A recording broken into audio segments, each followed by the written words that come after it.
प्रदेश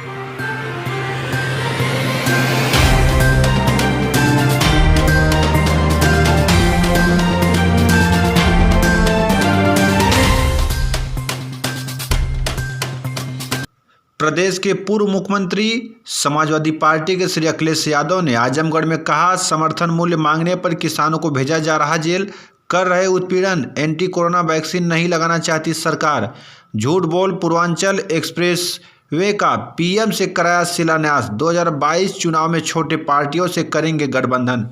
बता दें, आजमगढ़ में समाजवादी पार्टी के राष्ट्रीय अध्यक्ष श्री अखिलेश यादव सोमवार को दिन में पूर्व कैबिनेट मंत्री दुर्गा के घर निजी कार्यक्रम में पहुंचे और इस दौरान उन्होंने भाजपा की केंद्र व राज्य सरकारों पर जमकर भड़ास निकाली। किसान बिल, किसानों की फसल के समर्थन मूल्य, विकास के मुद्दे व कानून व्यवस्था पर उन्होंने खूब कोसा। पिछले दिनों सपा के आंदोलन व अपने ऊपर बैरिकेडिंग तोड़ने के आरोप पर कहा कि किसान केवल अपनी फसल का समर्थन मूल्य मांग रहे हैं, जिसको लेकर उनको गिरफ्तार किया जा रहा है। खुद अपने बैरिकेडिंग तोड़ने के आरोप में मामले में कहा कि बगल में मंत्रियों का घर, पीछे थाना है और तमाम अन्य वीवीआईपी लोगों के घर होने के चलते वहां से नहीं निकल सकते, सामने बैरिकेडिंग से ही जा सकते थे, लेकिन इसके बाद भी उनको आरोप लगाकर गिरफ्तार किया गया। जगह जगह हर जिलों में सपाइयों को घर से नहीं निकलने दिया गया।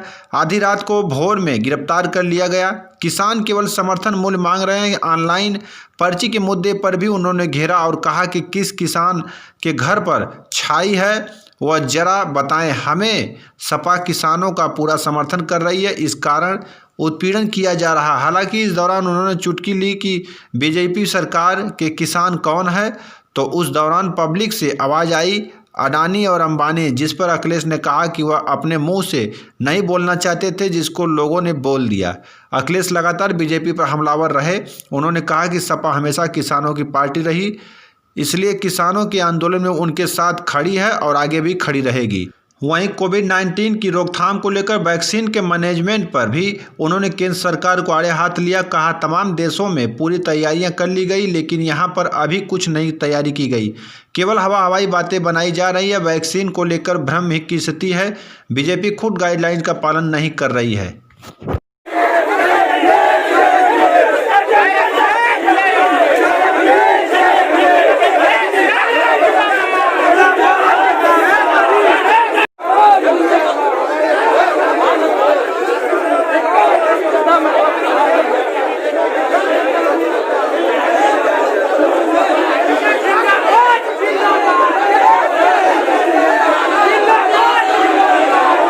सड़क बना रहे थे, उससे अच्छी सड़क बना रहे थे। जनता को बताया कि सस्ती सड़क बनाएंगे। अरे सस्ती क्यों नहीं बना दोगे आप? सस्ती क्यों नहीं बना दोगे? जब आप सब क्वालिटी उड़ा दोगे तो आप सस्ती तो बना ही लोगे। जो क्वालिटी थी उसको ख़त्म कर दिया, अभी तक बना नहीं पाए। दिवाली तक उद्घाटन की बात थी, अभी ब्रिज नहीं बने हैं, कंस्ट्रक्शन नहीं हुआ है, तो ये कैसे उद्घाटन हो पाएगा? और हमें ये लगता है आजमगढ़ के लोगों, समाजवादियों को मौका मिलेगा और समाजवादी पार्टी सरकार बनाने जा रही है और हवाई जहाज़ उतारना पड़ेगा।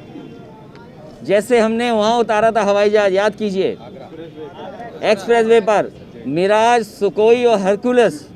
समाजवादी सरकार बनेगी तो यहीं आजमगढ़ के एक्सप्रेसवे पर हम वही हवाई जहाज़ दोबारा उतारेंगे।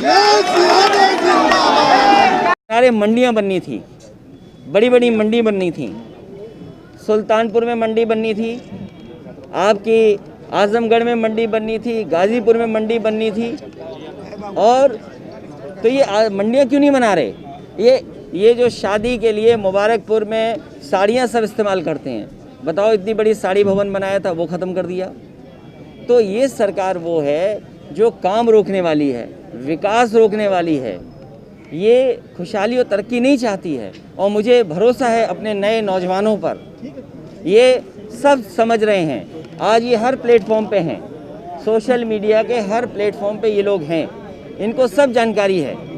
आने वाले समय में क्योंकि जानकारी को सही तरीके से ये इस्तेमाल करेंगे तो ये बहुमत की सरकार और समाजवादी पार्टी की सरकार बनाने जा रहे हैं। अब अगली रणनीति बताएंगे नहीं तो भारतीय जनता पार्टी साजिश कर देगी। साजिश की संभावना भी है क्या? भारतीय जनता पार्टी नफरत, साजिश, षड्यंत्र, धोखा और इन सब के ऊपर झूठ झूठ झूठ के अलावा भारतीय जनता पार्टी कुछ नहीं बोलती। अच्छा, गठबंधन का मैंने कई बार कहा, जो हमारे छोटे दल हैं इन सबको साथ लेकर के समाजवादी पार्टी लेके चलेगी। सरकार के साथ लगातार द्वंद्व मचा हुआ है। ये केंद्र सरकार ऐसा ही करती है, भारतीय जनता पार्टी ऐसा ही करती है। हम बंगाल की जनता से कहेंगे कि ममता बनर्जी जी को दोबारा जिता करके भेजिए। सड़कें एक बार फिर से आने वाले चुनाव का मुद्दा बनने जा रही हैं क्या? मैं ये नहीं कहूँगा कि क्या मुद्दा, लेकिन सड़क मुद्दा होगा, रोजगार मुद्दा होगा, बिजली जो महंगी कर दी ये मुद्दा होगा, और किसान की आय, ये तो आय दोगुना देना चाहते थे। अब इनको बताना चाहिए कि आय दोगुना कैसे होगी। हम बधाई देंगे उन किसानों को जो आंदोलन कर रहे हैं, कम से कम जगह तो दिया सबको। आज आप भी यहाँ पे समर्थन करने वाले थे, ऐसी सूचनाएं आ रही थी। नहीं, हमारा समर्थन है, अभी कहो तो तभी धरना दे दें, लेकिन शादी कार्यक्रम है तो हमारे कार्यकर्ता लगातार जेल जा रहे हैं। अभी मऊ में बड़ी संख्या में हमारे कार्यकर्ता जेल में हैं। सुधाकर सिंह जी पूर्व विधायक, उनके साथ बड़े पैमाने पे विनीत कुशवाहा और तमाम जो साथी हैं, चौहान हैं, वो नाम भूल रहे हैं, महेंद्र चौहान और दूसरे एक और चौहान, राम हरी चौहान, ये सब मिलकर के समर्थन मूल्य मांग रहे थे, इन्हें जेल भेज दिया। बलिया में जेल भेज दिया, बनारस में जेल भेज दिया, गाजीपुर में जेल भेज दिया, लखनऊ में जेल भेज दिया।